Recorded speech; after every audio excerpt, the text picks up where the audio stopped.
బండి సంజయ్ గారు తమరి కొడుకు మీద తెలంగాణ ప్రభుత్వం వివక్షపూరితంగా ఎటువంటి కక్ష సాధింపు చర్య చేయడంలే. మీ పట్ల మీరు కేంద్ర మంత్రిగా మీరే స్వయంగా మీ కుమారుడిపై వచ్చిన ఆరోపణలను నిష్పక్షపాతంగా విచారణ చేయడానికి కోరాల్సింది. మీరు దాని మీద ఏదో కుట్ర చేస్తా ఉన్నారు, సానుభూతి కొరకనే ప్రయత్నం చేసే కంటే ఆ అమ్మాయి మిమ్మల్ని కలిసిన మాట వాస్తవమా కాదా, ఆ అమ్మాయితో బాబు తిరిగిన మాట వాస్తవమా కాదా, వాటిని నిరూపణ చేసుకోవడానికి ప్రయత్నం చేసి నిర్దోషిగా అయితే నిర్దోషిత్వం నిరూపించుకోండి.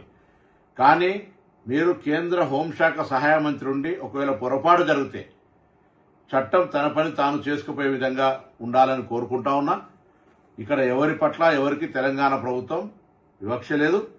తెలంగాణ ఆడబిడ్డలను కాపాడే బాధ్యత ఈ ప్రభుత్వం మీద ఉంది. తప్పకుండా తెలంగాణ ఆడబిడ్డలకు విశ్వాసం కలిగజేస్తాం. ఎక్కడ ఇటువంటి చర్యలు జరిగితే వారికి పూర్తిగా సపోర్ట్గా ఉంటుంది. దాని తర్వాత నిన్న మొన్న కొంత మున్నూరు కాపు సంఘానికి సంబంధించిన నాయకులు కూడా ఏదో వివక్షపూరితంగా వ్యవహారం చేస్తామని చెప్తా ఉన్నారు.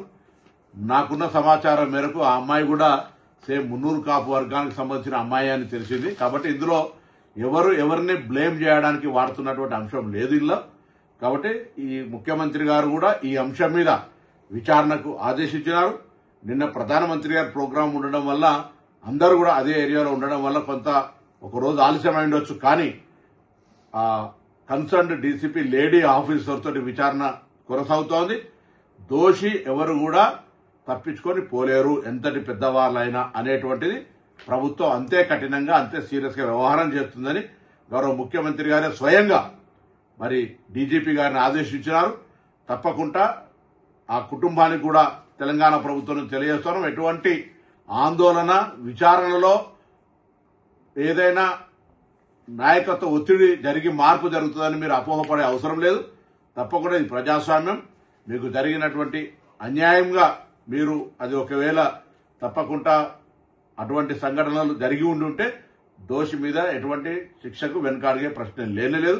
కాబట్టి నేను ఈ సందర్భంలో మరొకసారి మా పార్లమెంటు సభ్యుడిగా మరి కష్టపడి రాజకీయాల్లోకి వచ్చినారు, బ్యాక్వర్డ్ క్లాస్ అంటా ఉన్నారు. దానికి ఎక్కడ కూడా అవన్నీ కూడా ఈ సంబంధించిన ఇష్యూకు సంబంధం లేదు. కాబట్టి మీ పట్ల డెఫినెట్లీ అయితే మా పార్లమెంటు మెంబర్గా మీకు రెస్పెక్ట్ అనేటువంటిది రెస్పెక్టే. కానీ ఇటువంటి సంఘటనల పట్ల మనం వ్యక్తిత్వానికే మచ్చగలిగేటప్పుడు మనమే ఒక అడుగు ముందుకేసి అటువంటి దానికి విచారణకు సహకరించి మనం చేయాల్సి వస్తుంది. లేకపోతే అధికారాన్ని వినియోగించుకొని